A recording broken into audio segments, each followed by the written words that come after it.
दोस्तों, अगर आप मेरे चैनल पर आए हैं तो कृपया चैनल को सब्सक्राइब करने के साथ साथ बेल आइकन पर क्लिक करके ऑल पर क्लिक कर देना जी। हेलो दोस्तों, हमारे चैनल में आप सभी का स्वागत है। आज हम महाभारत से संबंधित एकलव्य की गुरु भक्ति के बारे में सुनेंगे। तो आइए दोस्तों सुनते हैं। एकलव्य महाभारत का एक पात्र है। वह हिरण्यधनु नामक निषाद का पुत्र था। एकलव्य को अप्रतिम लगन के साथ स्वयं सीखी गई धनुर्विद्या और गुरु भक्ति के लिए जाना जाता है। पिता की मृत्यु के बाद वह श्रृंगबेर राज्य का शासक बना।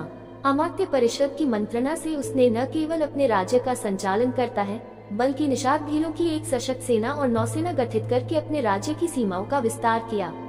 महाभारत में वर्णित कथा के अनुसार एकलव्य धनुर्विद्या सीखने के उद्देश्य से द्रोणाचार्य के आश्रम में आया, किंतु निषाद पुत्र होने के कारण द्रोणाचार्य ने उसे अपना शिष्य बनाना स्वीकार नहीं किया। निराश होकर एकलव्य वन में चला गया। उसने द्रोणाचार्य की एक मूर्ति बनाई और उस मूर्ति को गुरु मानकर धनुर्विद्या का अभ्यास करने लगा।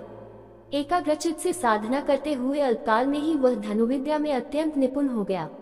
एक दिन पांडव तथा कौरव राजकुमार गुरु द्रोण के साथ आखिर के लिए उसी वन में गए जहाँ पर एकलव्य आश्रम बनाकर धनुर्विद्या का अभ्यास कर रहा था।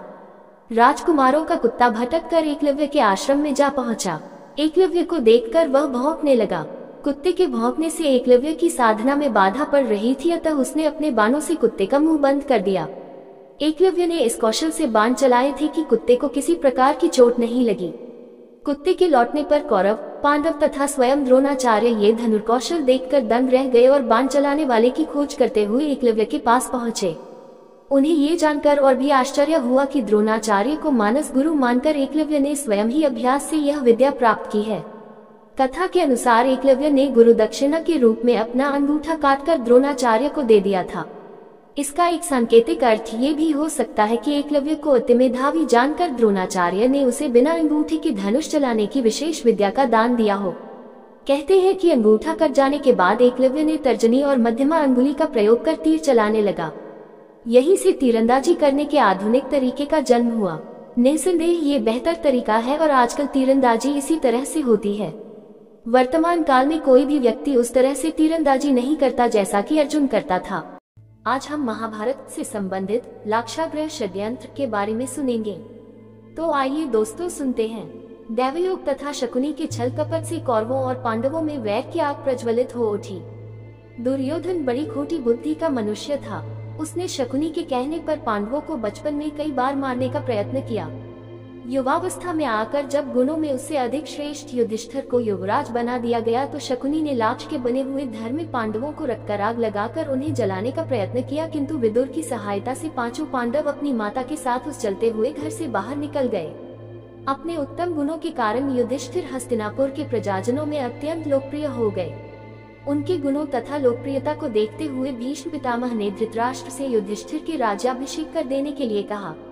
दुर्योधन नहीं चाहता था कि युधिष्ठिर राजा बने, अतः उसने अपने पिता धृतराष्ट्र से कहा, पिताजी, यदि एक बार युधिष्ठिर को राज सिंहासन प्राप्त हो गया तो ये राज्य सदा के लिए पांडवों के वंश का हो जाएगा और हम कौरवों को उनका सेवक बनकर रहना पड़ेगा।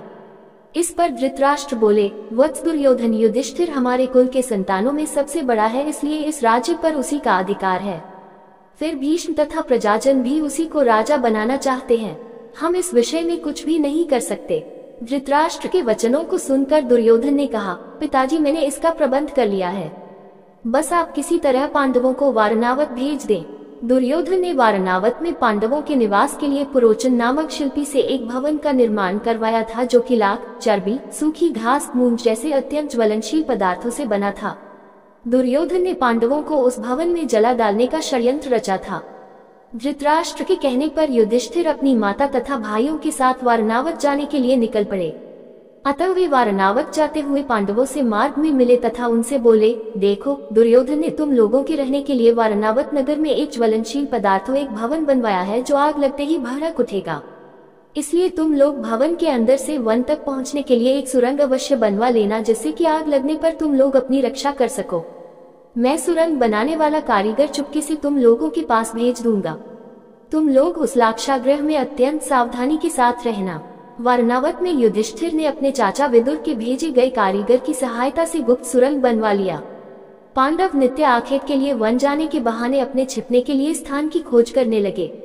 कुछ दिन इसी तरह बिताने के बाद एक दिन युधिष्ठिर ने भीमसेन से कहा, भीम, अब दुष्ट पुरोचन को इसी लाक्षागृह में जलाकर हमें भाग निकलना चाहिए।